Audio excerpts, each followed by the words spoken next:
Em primeiro lugar, nem tudo que é ruim é ruim. Se olharmos para trás, você lembra que eu disse, meu Deus, quando aquilo aconteceu, no dia em que recebemos a notícia de alguma coisa? Pensamos que foi o fim do mundo. Mas pode acabar sendo uma coisa boa. Na verdade, isso aconteceu hoje mesmo com um amigo meu que mora em Israel. Ele recebeu um telefonema. A mãe dele sofreu um acidente de carro.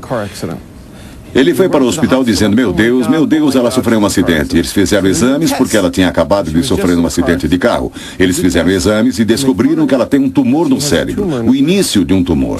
Se ela não tivesse tido o acidente e não fizesse os exames, talvez o tumor ficasse maior e eles não iam poder operar. Nem tudo que é ruim é ruim. É uma boa pergunta, se coisas ruins acontecem com pessoas boas.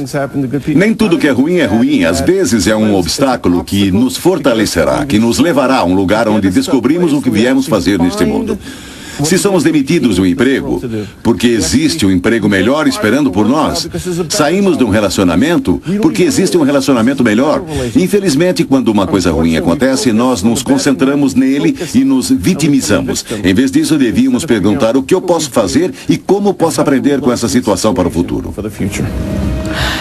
Yehuda, isso eu acho muito importante, porque por que nós focamos no negativo? Porque se você pensar, se todos nós, cada um de vocês pensar agora, imagina uma coisa que já aconteceu e que vocês não gostaram muito, como o exemplo que ele deu, um simples, eu perdi meu trabalho aquele dia, então eu fiquei, me mandaram embora, ou enfim, foi uma injustiça, e briguei, chorei, esperneei, fiquei com o olho inchado, e no final o trabalho que eu encontrei a seguir era muito melhor. Aí vocês podem estar pensando, entendi, mas isso é uma forma otimista de ser. E toda vez que a gente fala otimista, parece que otimista é um louco. Por que nós temos tanta dificuldade de ver as coisas a partir de um ponto de vista não otimista, mas positivo? Primeiro, isso exige esforço. Não é simples. Você tem que abdicar de algo para obter uma coisa. Eu tenho que me esforçar e me comprometer. É muito mais fácil dizer, pobre de mim. Eu conto para todos os meus amigos sobre essa desgraça que me aconteceu, fico totalmente introspectivo, me torno uma vítima, me afasto de todo mundo. É mais simples, é muito mais fácil. E eu não tenho responsabilidade. Infelizmente, nós todos, inclusive eu, não gostamos de responsabilidades. Achamos que isso é mais trabalho do que realmente fazer o trabalho pelo qual nos sentimos responsáveis. É muito mais fácil dizer, eu desisto e simplesmente existir.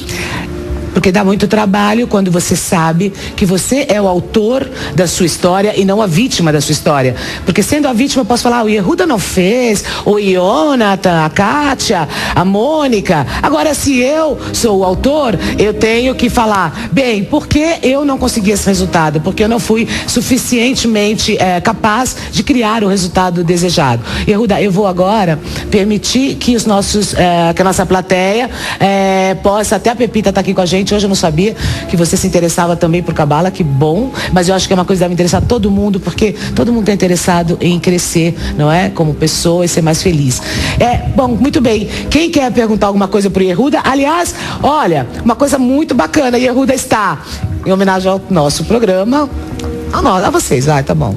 Ok, vocês. Ele está hoje inaugurando o Yehuda, o Twitter dele no Brasil, porque o Twitter dele é @YehudaBerg, esse é o Twitter dele em inglês. Mas também, a partir de hoje, o Twitter dele em português. Então é @YehudaBerg, underline,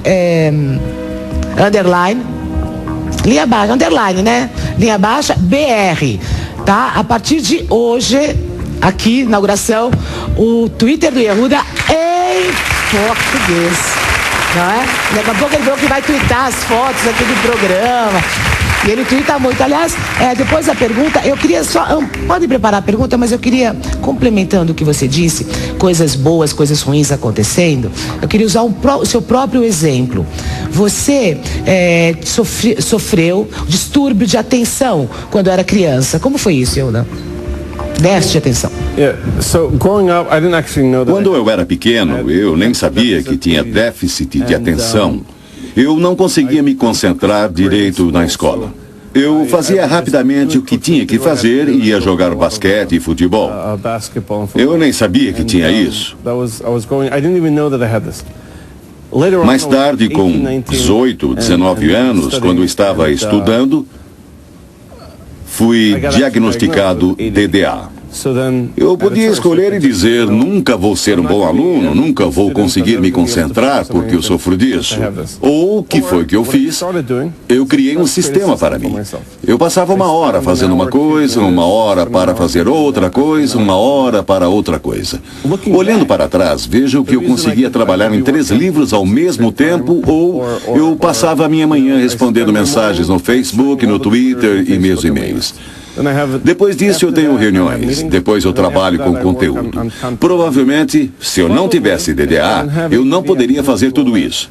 Na verdade, agradeço a Deus por me dar isso, porque eu posso me concentrar em mais coisas. Ao invés de me deixar desconcentrado, isso me deixa ainda mais concentrado. Todo mundo sabe que eu não faço reuniões de mais de 20 minutos, senão eu perco a cabeça. Eu faço reuniões curtas. Encontro mais pessoas, me conecto com mais pessoas, e isso me ajudou a crescer como pessoa e fazer mais coisas porque eu tenho isso. Isso é toda a diferença. Eu acho sensacional esse exemplo do Yehuda. Essa é toda a diferença que acontece na nossa vida quando nós olhamos a coisa pela forma certa. Porque coisas ruins, o que é uma coisa ruim? Porque ele poderia falar, olha, déficit de atenção, sou incapaz de aprender qualquer coisa. E de repente ele percebe que, muito obrigado, eu tenho esse déficit, que eu sou tão ativo, que eu escrevo 3 livros ao mesmo tempo. E hoje Yehuda é um dos maiores best-sellers do mundo. Já vendeu milhões de livros traduzidos em mais de 20 idiomas. Não sei quantos títulos, acho que nem ele sabe. Por quê? Porque no começo, gente, pobre do Yehuda, sabe? Ele tinha déficit de atenção. E você? Pobre você, o que você tem? Ai, que dificuldade, não é? Será que é uma dificuldade ou será que é um presente da natureza? Será que você está vendo o vaso ou as 2 caras? Essa é a grande pergunta que você deve fazer para você mesmo. Muito bem, vamos lá.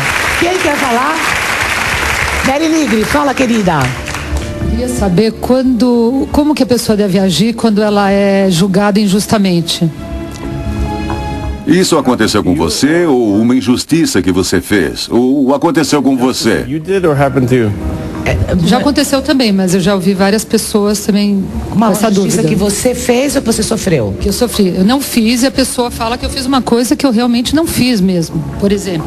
Mas eu já vi vários casos, assim, de pessoas até que falam, já aconteceu com elas também. Então, isso é uma coisa que acontece. Ou nós somos acusados, alguém diz que fizemos isso ou aquilo.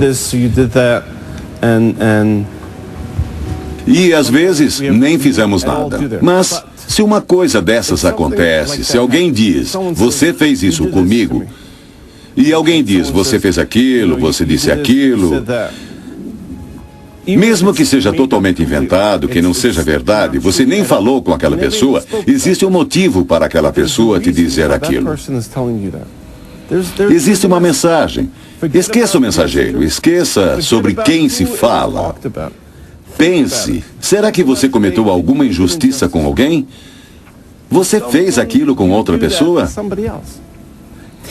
Veja tudo o que acontece com você, não como um ataque contra nós, não como algo que fizeram contra nós. Veja como uma lição. Tudo à nossa volta, sejam outras pessoas, sejam aviões, carros, animais, árvores. Eles estão lá para nos ajudar a ser pessoas melhores. Tudo o que acontece traz uma mensagem. Esqueçam quem foi, esqueçam o que foi. Procurem ouvir o que isso pode estar me dizendo. Talvez isso esteja me preparando para não ser injustiçado amanhã. Talvez eu queira julgar alguém e não vou julgar porque recebi essa mensagem. Yehuda, eu já vou para um outro...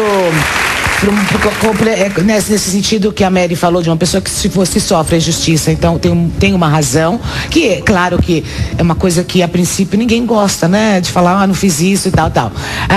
Agora, e uma pessoa que foi traída? O marido, ela está nos assistindo agora, ela foi traída. Isso também aconteceu por uma razão? Não temos como saber por que algo acontece. A menos que você seja de uma espiritualidade e paranormalidade extraordinários. Mas nós, pessoas normais, eu nunca aleguei saber por que algo acontece.